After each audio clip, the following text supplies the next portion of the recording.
आइए बात करते हैं 14 जून 2020 संडे रविवार हो चुका और जानेंगे देश भर की तमाम बड़ी खबरों, मुख्य समाचार और टुडे ब्रेकिंग न्यूज के अपडेट्स को इस वीडियो के माध्यम से। मोदी सरकार की तरफ से कुछ बड़ी घोषणाएं और बड़े ऐलान निकल कर आ रहे हैं और साथ ही चीनी वायरस को लेकर भी बड़ी खबर है। पिछले 24 घंटों के दौरान भारत में सबसे ज्यादा गंभीर मामले देखे गए संक्रमण के। इसके अलावा स्कूल कॉलेज खुलने को लेकर भी बड़ी खबर है। अमित शाह गृह मंत्री चीनी वायरस को लेकर बैठक भी करने जा रहे हैं और साथ ही मौसम समाचार के अपडेट्स भी आपको बताएंगे। एक एक करके सभी खबरें जानेंगे। बैंक खाता वालों के लिए भी बड़ा अपडेट है, इसलिए ध्यान से बने रहेगा हमारे साथ इस वीडियो में और एकदम पूरा लास्ट तक जरूर देखिएगा। बिना टाइम वेस्ट के आपको ले चलते हैं पहले अपडेट में, जहां देख पा रहे बड़ा अलर्ट है करोड़ों सेविंग खाताधारकों के लिए। 30 जून के बाद ये जरूरी नियम बदलने जा रहा है। जी हाँ दोस्तों, अगर आपका भी चाहे किसी भी बैंक में सेविंग बैंक अकाउंट है ना, तो जरा ध्यान से समझिएगा। केंद्र सरकार ने लॉकडाउन के ऐलान के तुरंत बाद एटीएम विड्रॉल चार्ज और औसत न्यूनतम बैलेंस यानी कि एवरेज मिनिमम बैलेंस AMB को मेंटेन करने से राहत दी थी, राइट। लेकिन केंद्र सरकार की ये छूट की मियाद 30 जून को खत्म हो रही है, यानी कि अभी तक इस छूट को आगे बढ़ाने को लेकर कोई भी जानकारी नहीं है। इसलिए कहने का सिंपल मतलब ये दोस्तों कि 30 जून से पहले आप अपने खाते में मिनिमम बैलेंस जरूर मेंटेन कर लें, वरना जुर्माना लग सकता है, आपको पेनल्टी वगैरह देनी पड़ सकती है, ठीक है ना। चलिए अगला अपडेट आ रहा है चीनी वायरस के बीच एक राहत की बात है। महाराष्ट्र राज्य के अंदर अब प्राइवेट लैब में चीनी वायरस की जांच कराने की फीस को सरकार ने आधा कर दिया। अब 4500 की जगह 2200 रुपए ही देने पड़ेंगे। वहीं 400 रुपए अगर आप ज्यादा दोगे तो आपका घर पर सैंपल तक भी पहुंचा दिया जाएगा। जी हाँ, चीनी वायरस संक्रमण के बढ़ते मामलों के बीच महाराष्ट्र में अब निजी लैब में चीनी वायरस की जांच के दाम या रेट आधे कर दिए हैं। मुख्यमंत्री उद्धव ठाकरे के नेतृत्व वाली महाविकास आघाड़ी सरकार ने ये फैसला लिया है, तो अच्छी बात है। चलिए साथ ही अगला अपडेट है चीनी वायरस को लेकर आज दिल्ली में एक अहम बैठक करेंगे अमित शाह। मुख्यमंत्री और राज्यपाल समेत कई लोग इसमें हिस्सा भी लेंगे। जहां देश भर में इसके बढ़ते मामलों को देखते हुए राजधानी दिल्ली में भी पिछले कुछ दिनों से बहुत ज्यादा संख्या बढ़ रही है और इसी बीच गृह मंत्री अमित शाह एक अहम बैठक करने जा रहे हैं। आज सुबह 11 बजे ये बैठक शुरू होने जा रही है। इसमें मुख्यमंत्री अरविंद केजरीवाल वगैरह और कुछ शामिल होंगे। ये देखते हैं इस बैठक में क्या निर्णय लिए जाते हैं हालातों को। फिलहाल आप अगली खबर देख सकते हैं। अगर आपने इंश्योरेंस लिया हुआ है, हेल्थ बीमा वगैरह ले रखा, तो आपके लिए अच्छी खबर है। फोन वीडियो कॉल पर डॉक्टर से परामर्श का खर्चा भी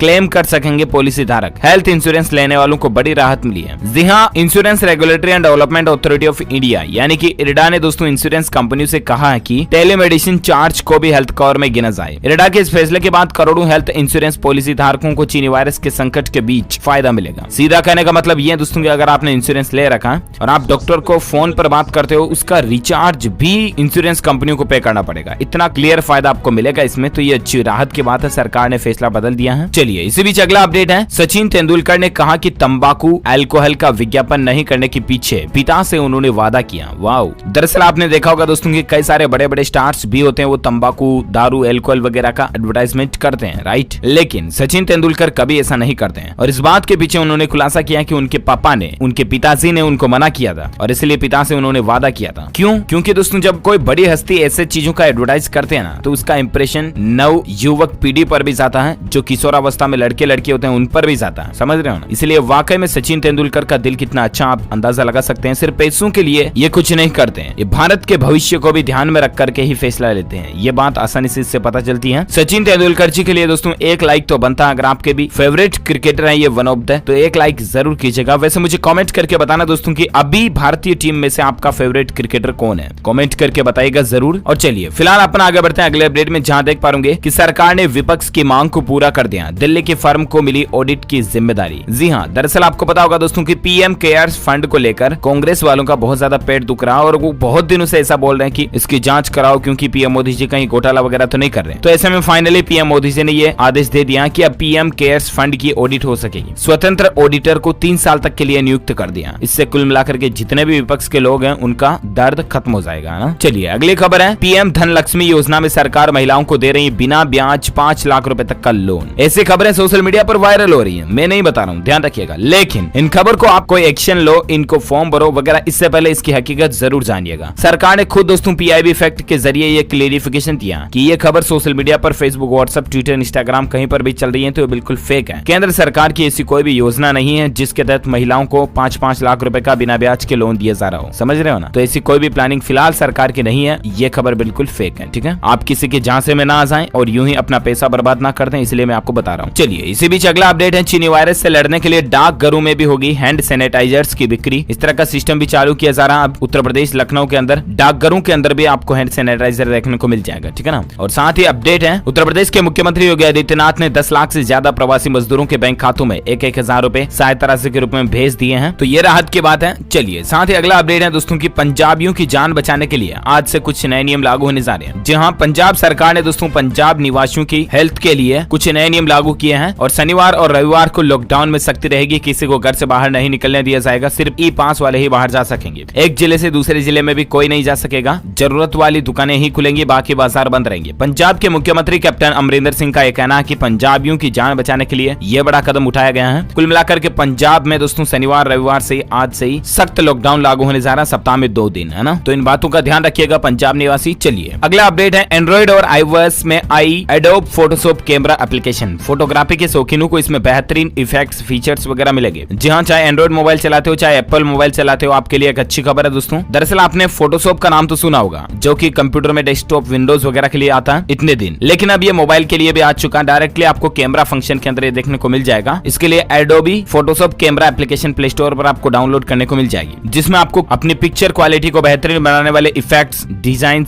वगैरह मिल जाएंगे। तो आप भी चाहे तो इसको ट्राई कर सकते हैं। चलिए अगला अपडेट है दोस्तों की स्टार्टअप का आइडिया देने वाले छात्रों को मिलेगी अब ऑनलाइन इंटर्नशिप।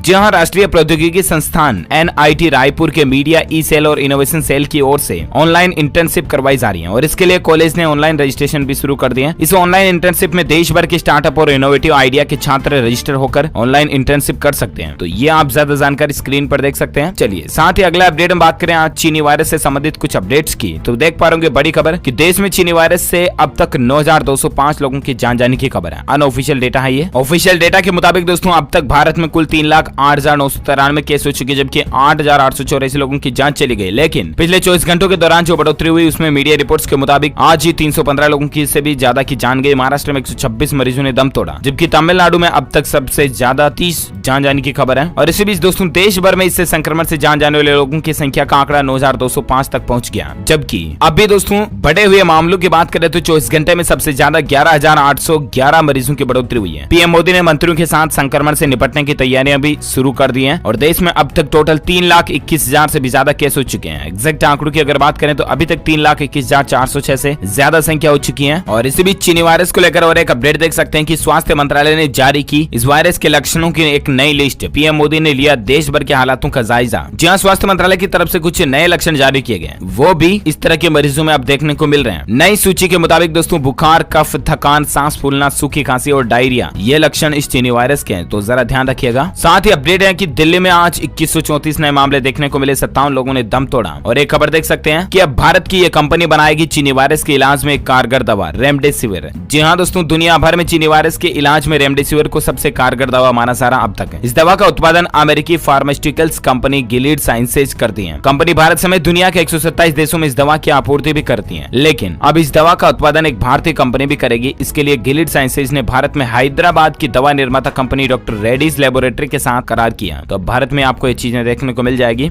और इसी बीच खबर है कि पाकिस्तान के पूर्व प्रधानमंत्री यूसुफ रजा गिलानी भी इस चीनी वायरस से संक्रमित हो गए हैं। जी हाँ दोस्तों, पाकिस्तान के एक्स पीएम गिलानी को चीनी वायरस हो चुका और फिर उनके बेटे कासिम ने क्या कहा पता है? उन्होंने इस बात के लिए इमरान खान को जिम्मेदार ठहराया और कहा कि शुक्रिया, क्योंकि दोस्तों पाकिस्तान की सरकार, पाकिस्तान के प्रधानमंत्री इमरान खान से चीनी वायरस के मामले पाकिस्तान देश में ही कंट्रोल नहीं हो रहे। हालात देखिए क्यों? क्योंकि दिमाग चेता तो उनका घुसपैठिया करने में रहता ना, फिर मामले देश में कैसी स्थितियां कंट्रोल होगी, जैसी करनी वैसी भरनी। फिलहाल अगले अपडेट में बात करें दोस्तों आज के मौसम समाचार वेदर न्यूज अपडेट को लेकर बड़ी खबर देख पाएंगे कि तय समय से पहले रविवार को मध्य प्रदेश में दस्तक दे सकता है मानसून। आज दोस्तों मध्य प्रदेश के 19 जिलों में बारिश की चेतावनी जारी है। कौन कौन से इनकी लिस्ट आप यहाँ स्क्रीन पर देख सकते हैं। और इसी बीच खबर है कि रविवार को इन राज्यों में भारी बारिश की आशंका है। मौसम विभाग भारतीय यानी कि दोस्तों IMD की तरफ से ये रेड अलर्ट जारी किया गया है कि 14-15 जून तक इन राज्यों में बारिश हो सकती है। कौन कौन से राज्यों में? तो दिल्ली, पंजाब, हरियाणा, जम्मू कश्मीर के साथ ही उत्तराखंड में भी बारिश हो सकती है। इसके अलावा संपूर्ण भारत के आज के मौसम पूर्वानुमान की अगर बात करें तो दोस्तों संपूर्ण भारत के आज 14 जून 2020 के मौसम पूर्वानुमान में आप देख सकते हैं अगले 24 घंटों के दौरान पश्चिम बंगाल, झारखंड, बिहार, उड़ीसा के कुछ हिस्सों तथा छत्तीसगढ़, दक्षिण पूर्वी मध्य प्रदेश, तटीय कर्नाटक, कोंकण, गोवा, गुजरात में हल्की से मध्यम बारिश होने की संभावना है। साथ ही पूर्वोत्तर भारत, केरल, आंतरिक कर्नाटक, आंध्र प्रदेश, तेलंगाना, आंतरिक महाराष्ट्र, शेष मध्य प्रदेश, राजस्थान के कुछ हिस्सों में। इसके अलावा जम्मू कश्मीर, मुजफ्फराबाद, गिलगित बाल्टिस्तान और उत्तराखंड में हल्की से मध्यम बारिश होने की संभावना है। तो ये रहे आज के ताजा मौसम समाचार वेदर न्यूज अपडेट। और कुछ अपडेट आप देख सकते हैं कि उत्तर प्रदेश, दिल्ली, हरियाणा में मौसम ने करवट ली है, आंधी के साथ बारिश शुरू हो गई। तो अब मौसम समाचार के बाद बात करें दोस्तों आज के ताजा पेट्रोल और डीजल के रेट्स क्या चले, क्योंकि सोना चांदी में कोई बदलाव नहीं होगा। आज कमोडिटी बाजार बंद है संडे की वजह से। तो लेकिन बात करें दोस्तों पेट्रोल पेट्रोल डीजल के रेट्स की तो पेट्रोल में 59 पैसे प्रति लीटर की बढ़ोतरी हुई, जबकि डीजल में 58 पैसे प्रति लीटर की बढ़ोतरी देखने को मिली है। और उसके बाद अभी दिल्ली, मुंबई, कलकत्ता, चेन्नई में महानगरों में रेट्स क्या चल रहे हैं आप स्क्रीन पर देख सकते हैं। और चलिए अब जानते हैं कुछ और बड़ी खबरों को, जहां अपडेट है कि दिल्ली के मुख्यमंत्री अरविंद केजरीवाल ने लॉन्च किया telemedicine helpline number, video share करके ये अपील की है। ये देख सकते हैं आप, हेल्पलाइन नंबर भी यहाँ दिया हुआ है रजिस्ट्रेशन करने के लिए। अब आप 08047192219 पर मिस्ड कॉल दे सकते हैं। चलिए साथ ही अपडेट है, मध्य प्रदेश के मुख्यमंत्री शिवराज का ऐलान है कि जुलाई में भी नहीं खुलेंगे मध्य प्रदेश के स्कूल, यानी कि फिलहाल स्कूलों को जुलाई में खोलने की एमपी में कोई भी प्लानिंग नहीं चल रही है। और इसी बीच खबर है कि अब आपको व्हाट्सएप पर पुराने मैसेज ढूंढने में आसानी होगी, क्योंकि दोस्तों व्हाट्सएप सर्च रिजल्ट के साथ में डेट सर्च फीचर पर काम कर रही है। बहुत जल्द आपको एंड्रॉइड के प्ले स्टोर में व्हाट्सएप अपडेट में ये फीचर देखने को मिलेगा, जिसमें आप तारीख वाइज भी आप अपने व्हाट्सएप मैसेज को सर्च कर पाओगे। तो ये एक नया फीचर बहुत जल्द आपको देखने मिलेगा। और इसी बीच अगली खबर है दोस्तों, जेएसी झारखंड कक्षा 6 प्रवेश फॉर्म 2020 जारी हो चुके हैं। 2 जुलाई तक आप आवेदन कर सकते हैं। एडमिशन फॉर्म जारी हो चुके हैं ना झारखंड के अंदर 6ठी क्लास में प्रवेश के लिए। चलिए इसी बीच अपडेट है, स्कूल कॉलेजों में जुलाई से शुरू होगी प्रवेश प्रक्रियाएं, शिक्षा मंत्री ने ऐलान करके ये बात कही है। जी हाँ, चीनी वायरस के संक्रमण के खतरे की वजह से पिछले 3 महीनों से कंप्लीट लॉकडाउन की स्थिति बन रही है। राइट, छात्र छात्राओं की पढ़ाई बहुत डिस्टर्ब हो रही है। और इस समय केंद्र सरकार का तो ये कहना दोस्तों की जुलाई तक स्कूलें खोलने पर प्लानिंग बनाई जाएगी। देखते हैं आगे क्या अपडेट आता है, मैं आपको बताऊंगा जरूर। फिलहाल सरकारी नौकरी को लेकर एक अपडेट देख पा रहे कि आबकारी विभाग में कांस्टेबल और सहायक निरीक्षक के पदों पर भर्ती नोटिफिकेशन जारी हो चुका है। और इसके बारे में ज्यादा जानकारी भी आप स्क्रीन पर देख सकते हैं, लास्ट डेट वगैरह क्या कब कुछ। चलिए अगला अपडेट है, आईसीएसआई ने सीएस की परीक्षा को भी स्थगित कर दिया। संशोधित शेड्यूल भी आप स्क्रीन पर देख सकते हैं, ऑफिशियली ट्वीट किया गया आईसीएसआई की तरफ से। और ऐसे में देख सकते हैं, revised time table for CS exams June 2020 season 2 be held from 8 अगस्त 2020। तो ये ज्यादा जानकारी आप देख सकते हैं। चलिए साथ ही अगला अपडेट है कि गूगल सर्च असिस्टेंट और मैप पर दिखेंगे चीनी वायरस के जांच केंद्र। 300 से ज्यादा शहरों में ये शुरुआत हो चुकी है। जहां दिग्गज technology company Google search engine company जो है ना, उसने अपने गूगल सर्च असिस्टेंट और मैप सेवाओं पर चीनी वायरस की जांच केंद्र का पता बताने की सुविधा शुरू कर दी है। और इस सेवा को फिलहाल देश के 300 शहरों में शुरू किया जाएगा, जहां पर स्थित 700 जांच केंद्रों के बारे में जानकारी भी मिलेगी। जहां दोस्तों गूगल कंपनी ने भारतीय आयुर्विज्ञान अनुसंधान परिषद यानी कि आईसीएमआर और माईजीओवी रूटीन पोर्टल के साथ हाथ मिलाया है। और इस समय आपको ये फीचर्स देखने को मिलेंगे। चलिए अगले अपडेट में मैं आपको कुछ संभावनाओं वाली खबरों को बताता हूँ, जैसे मीडिया रिपोर्ट चल रही है। एक तो दोस्तों भारत सरकार जो है क्रिप्टो करेंसीज को लेकर प्रतिबंधित करने के लिए कोई नया कानून ला सकती है। इस तरह की मीडिया रिपोर्ट्स भी आ रही हैं, ठीक है ना। और एक खबर है दोस्तों कि पान मसाला अगले महीने से महंगा हो सकता है, क्योंकि सरकार टैक्स वगैरह बढ़ा सकती है। जीएसटी काउंसिल की अगली मीटिंग में पान मसाला, गुटखा, सिगरेट, तंबाकू पर टैक्स बढ़ सकता है और ये चीजें महंगी हो सकती है, ठीक है ना, सकती है। चलिए साथ ही अपडेट है, नया कारोबार शुरू करने वाले युवाओं को अब सरकार देगी 25 लाख तक का लोन। इन नियमों के साथ इस तरह से आपको लोन वगैरह भी मिल जाएगा। जहां उद्योग एवं व्यापार, अगर आप अपना खुद का कोई दोस्तों काम धंधा शुरू करना चाहते हैं तो उन युवाओं को केंद्र और राज्य सरकार द्वारा 25 लाख रुपए तक का लोन मिलेगा। केंद्र सरकार के प्रधानमंत्री रोजगार सृजन कार्यक्रम और राज्य सरकार के मुख्यमंत्री युवा स्वरोजगार योजना में ऋण के लिए युवा आवेदन कर सकते हैं। किस तरह से लोन मिलेगा आपको, तो इसकी जानकारी भी यहाँ दी हुई है, क्या पात्रता वगैरह, तो इसकी डिटेल भी आप स्क्रीन पर देख सकते हैं। और इसी बीच खबर है कि इंडियन रेलवे ने किया बड़ा कारनामा, कमाई बढ़ाने के लिए ऐसे करने वाली दुनिया की पहली रेल सेवा बन चुकी है। ड्यूअल पोर्टेशन वाला जो शुरू किया रेलवे ने, मैंने आपको अपडेट बताया था। और साथ ही खबर है दोस्तों की भारतीय रिजर्व बैंक जो है वो बैंक अधिकारियों की उम्र सीमा में बदलाव करने की तैयारी भी कर रहा है। इस तरह की मीडिया रिपोर्ट्स भी चल रही है। ओके दोस्तों, तो इस वीडियो में आज दिन भर की तमाम बड़ी खबरें, मुख्य समाचार का वीडियो को यहीं फिनिश करते हैं। आप मुझे नीचे कमेंट करके बताना दोस्तों कि आपका सबसे फेवरेट क्रिकेटर कौन है, कमेंट में बताएगा। और साथ ही दिल से इस वीडियो को लाइक करना, ज्यादा से ज्यादा अपने दोस्तों के साथ फेसबुक और व्हाट्सएप पर